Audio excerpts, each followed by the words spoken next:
What's up, guys? Mecco here. Today's episode is going to be a little bit different. As you can see, we're doing something a little bit different here. We are playing Doom Snap Maps. I wanted to show this off because I think this is something that everybody really needs to look into, because this is why Doom is fucking amazing. Alright? Its creation snap maps mode thing it's a wonderful thing. And this is also going to be a tutorial to you guys. I'm going to try to speed this up to get to some of your guys' answer or questions and help answer some things. I haven't got any requests or anything like that, but there are some things out there that has no answers that I've looked up that I can't find, or questions that I can't find an answer to. And I'm going to try to help solve all of them. But anyway, this is not quite as intimidating as it might look. It's actually quite simple. Like, this is your player loadout, obviously. You connect it to your spawn locator so you can tell them what you want them to start off with. It's pretty self-explanatory. You know, you got all the information you need right there. Alright, something that I had issues with, though, is player, like the ledge grab. The ledge grab mechanic. That wall right up there, right here, I can grab that because it's part of this blueprint, this build structure setup, so I'm allowed to grab that. But objects that I placed down into the map itself, I could not grab, and I could not figure it out for the life of me. What you need to do is make sure you grab this player blocking volume, which is located in your volumes thingy here. Oh, went the wrong way. Right here. Boom. Player blocking volume. You need to put that over the object. Make sure it's slightly, you know, all around it. You don't want to go too high, or it's going to look goofy when you're standing on the object and you're floating. But this makes it to where you can grab it. I don't know why that's a thing, but maybe you want to make a wall with these, and you don't want the player being able to grab them. That's why you need to lay this here. So I guess I get that concept.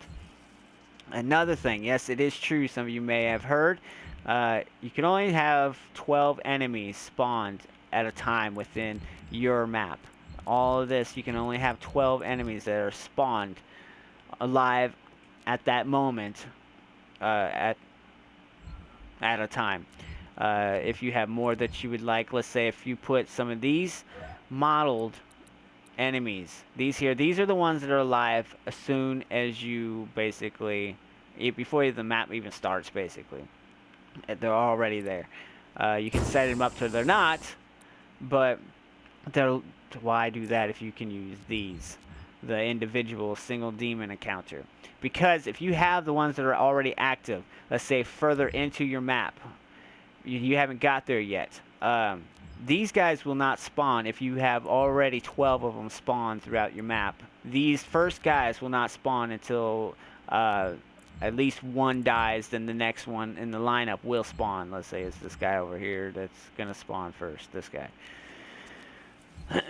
That's just how it works. I guess the game can only handle so much, and that's fine. If that's all it is, I mean, it's not that big of an issue. You can work around it. It's not that big of a deal. You know, my personal opinion, I definitely like these better, because these allow me to put them wherever I want, have them spawn the way I want them to spawn, if I want to make them as a delay. But these will not spawn without a trigger. You need some sort of trigger, like pick up the item, then send that signal to that module to tell it to spawn, and it'll spawn, you know, as soon as you pick it up or walk through something that you set up that way. And then you can set it up to where once I kill, let's say if I kill this enemy, then it spawns that enemy. If I kill that enemy, it'll spawn this enemy, which when then I kill that enemy will spawn this group of enemies. This group demon encounters basically make it to where they spawn random. You know, I think it's 3 or 4, or if that's the cut, I don't know, it's 3 or 4 enemies. I think it's 4. Within the area, or you can make them spawn on the module, or within a close proximity, or just, you know, within the general vicinity. Which I like that. I like having one of them in there every once in a while. It throws off the, you know, it's random, you know. Things get a little rough when it's randomly generated in front of you. Correct? I think so. But yeah. You can set it up with music. Music is kind of, you know, technical, I guess. If you're having issues, I'll explain that. This makes it so much easier for, let's say, if you have it where this enemy spawns, this music plays with your selected soundtrack. Your soundtrack's going to have 2 songs, or yeah, that's going to pick between. See? Well, that's got 3. Huh. Well, I never heard some of those, but anyway, and then you want it to stop as soon as he dies, and then you can have one within the same track that like is idle mode. Basically, it's mellow sounding. You know, it's not intense like you're in a fight. You just set it up that way. You know, boom. You want it to all go from here to here with your setups. It's all about the setups. How you want it to activate. You need to pay attention to how it would make sense. I guess like if you want this to be a secret. Basically, you need to select this first and then make it into a secret with the map module. You don't go map module to this to make it a secret. You have to toy with things, and that's what sucks because there's so many different things that you don't know what the hell they're for.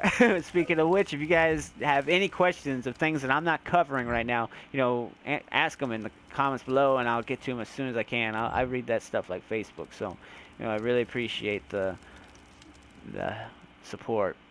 So, just let me know if I'm not covering anything, let me know. Or if I don't know the answer, I'll do my damnedest to figure it out, and we can figure it out together or something. Alright, so spawn location. Like a checkpoint system. Some of you probably already figured that out. I couldn't figure it out. I wish there was a way better tutorial for something so basic as that. But once I figured it out, it makes so much sense. I don't know why I didn't think about it. But, let's say if you spawn over there and you want to make this your checkpoint, you need to make sure this is deactivated. As soon as you lay the sucker down, you want to make sure you go to enable false. If true, this spawn location will be enabled on start map. You do not want it true, you want it false. That way, you set it up to where, like, if you walk through this box trigger or push a button or walk on a button or something like that, it will then send the signal to this to make it active. But you will need to also, as soon as you walk through that, send a signal all the way to the old spawn location and deactivate that one, or it's going to pick between the two, whichever one it randomly picks as your next spawn location if you die. And if you know if you're trying to make a checkpoint, you don't want it to, that's a failed attempt. You want to make sure you deactivate the old one when you activate this one. And there's just so much stuff, you guys. So much stuff in Snapmaps. And I want to get this out there because I think this game came out at a terrible time. It was neat that it came out on Friday the 13th, but for the most part, terrible time because of the group of selective other games. But this is a gem, you guys. You guys need to say that you own this one for your home system because it's an amazing game. The variety. The story mode is fun. It's simple. But so much fun. It's just fun. It's a fun arcade shooter, and that's what Doom is. It succeeds. Multiplayer is good. I didn't buy it for the multiplayer, but I do enjoy it from time to time. I didn't buy Doom for multiplayer. It's not why I played Doom, because I just see it as an arcade game. But the Snapmap, I had no idea this was under my radar. The Snapmaps create your own map and whatever you want for team deathmatch, whatever you want. A parkour course, if you will. Just whatever you want, you can set it up that way. And you know, I get into this stuff. This is what wastes my life away. But I just want to get something really cool out there. I want you guys to enjoy this map. I'm not going to show you all my map because this is mine. You guys create your own. I've put so much time and sweat into this. Well, just 2 days, but a lot of brain activity was put into this. All right, give me that. But you guys do you. All right. So, like I said, if you guys have any questions, if you guys want to see more of anything like this, let me know. I will do more tutorials. And like I said, if you guys have any questions, I'll help answer them the best I can and as soon as possible. Like I said, I check it as often as I can. Alright, so I want you all to have a fantastic one, and I hope this was very informative. I will talk to you guys in the next episode. Peace!